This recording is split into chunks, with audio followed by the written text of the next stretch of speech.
our last program, we looked at how leaky ducts often cause excessively dry indoor air during the winter. Today, you will learn how duct leakage often causes the exact opposite problem in the summertime: high indoor humidity. We will review why this happens, plus the many humidity-related benefits of duct sealing on summertime comfort, utility costs, health, and even building durability. If you live in the western part of the country, you probably often hear the saying, "It's hot, but it's a dry heat." There is a lot of truth to that statement. Although you're hearing more summertime humidity complaints due to increased irrigation, it's usually a relatively minor issue in the West. However, if you live in the Midwest or eastern part of the country, you're probably really familiar with the saying, "It's not the heat, it's the humidity." The information we'll cover today is essential knowledge to help you better serve your clients.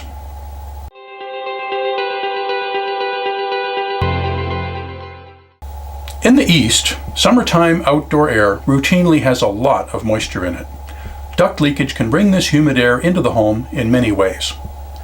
Return duct leakage sucks it in directly via joints in the return ducts in the attics, crawl spaces, and garages. It also is often drawn into the interior building cavities used to carry return air, for example, down from an attic or sideways from joist cavities between floors that extend to the outside perimeter of the home. Return leakage in basements often makes the entire basement go to a negative pressure, which sucks humid outdoor air in through the envelope into the basement. This is a common cause of sweating ducts in basements in the summertime. Supply duct leakage outside the envelope often makes the entire house go to a negative pressure. This accelerates humid air infiltration in through the leaks in the house thermal envelope. Some supply leaks cause the Venturi effect, pulling humid air from an attic or crawl space into the supply airstream. This is especially common at the boot to sheetrock or boot to plywood joints, and is a common cause of sweating or rusting diffusers. Finally, when the indoor circulation fan is not running, the cracks and gaps in the ducts become just passive open holes, adding to the so-called natural infiltration caused by wind and stack effect.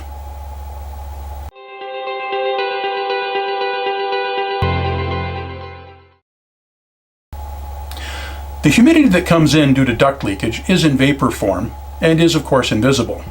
Let's explore how much it adds up to as actual liquid water that the air conditioner would have to remove.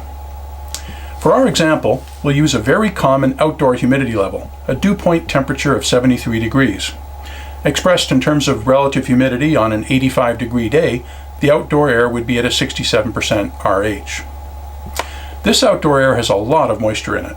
If it came into the house and was cooled down to 75 degrees but with no humidity removed, its relative humidity would rise to 94%. But because the cooling process does also take out moisture, what happens instead, if the AC is running, is it has to expend a lot of its capacity on moisture removal. So, how much?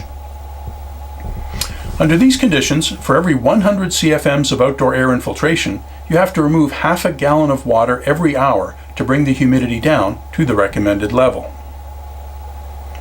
An air conditioner typically runs about 2/3 of the time, or 16 hours a day, so 100 CFMs of duct leakage will bring in about 8 gallons of water a day that has to be removed under those weather conditions.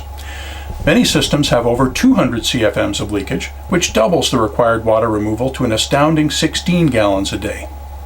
Plus, there are times when the air coming in is even more humid, under extreme humidity conditions, and when the air leaking in picks up more humidity, for example from a damp crawl space.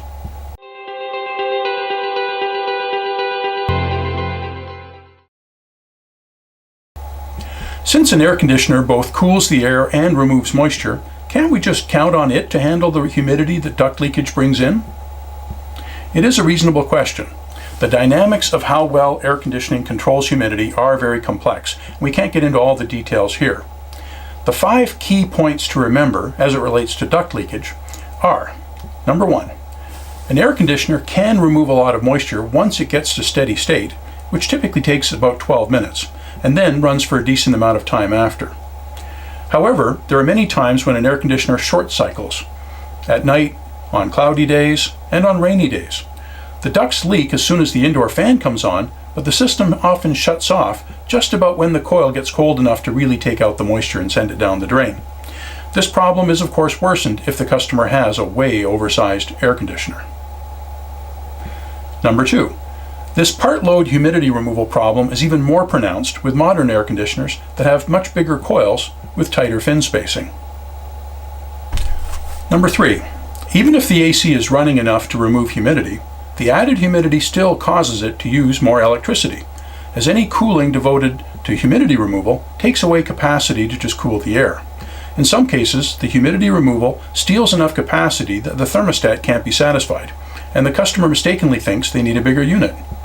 In order to keep output up and utility costs down, it's important to find ways to minimize the need for mechanically taking out humidity. One of the best ways to do this is, of course, duct sealing. Number 4, when dominant supply duct leakage makes the house go to a negative pressure, the humid air infiltration first comes into the living space.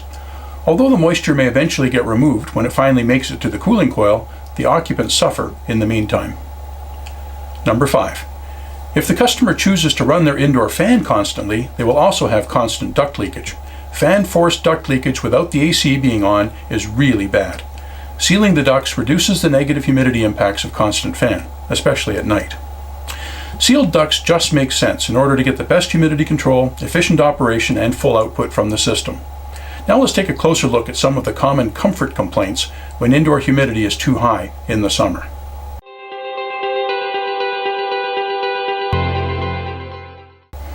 Comfort is a lot more than the thermostat setting. There are many other factors, and indoor humidity is the big one. In the summer, our bodies are constantly trying to give off heat. The drier the air, the more evaporation from our skin will occur. On the flip side, if the air is humid, the evaporation from our skin is reduced, and we just don't feel comfortable. Listen to your customers. Here are some of the symptoms of high summer humidity which could be caused by leaky ducts. A very common one is to say they go to bed and the house is comfortable, but they wake up in the early morning sweating. A variation is they say they have to constantly fiddle with the thermostat. They don't realize it, but the humidity is bouncing around, and they are trying to compensate by changing the sensible heat setting. Another symptom is they say they keep their house at a temperature and a level that they think should be comfortable, say 72 degrees, but they're still not comfortable. Faced with this, most homeowners will reduce the thermostat settings to very low temperatures to try to compensate for the high humidity. We routinely find people in humid areas keeping their houses below 68 degrees. This really drives up utility costs and can also lead to sweating ducts and building damage. Many contractors have heard complaints from consumers that they aren't as comfortable with their new AC unit as they were with the old one, or that they have to keep their house cooler than ever before to be comfortable. This could be due to the new, more powerful variable speed fan creating more duct leakage than they used to have. By lowering the summer humidity levels by sealing duct leaks, your customers will be more comfortable, usually at a higher air temperature.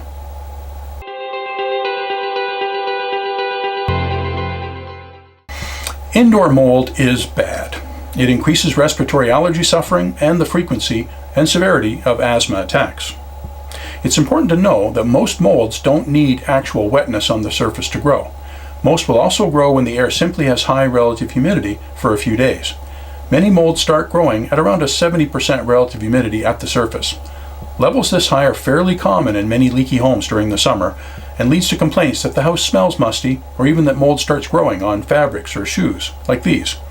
In this case, the mold developed the year after buying a new high-efficiency AC system.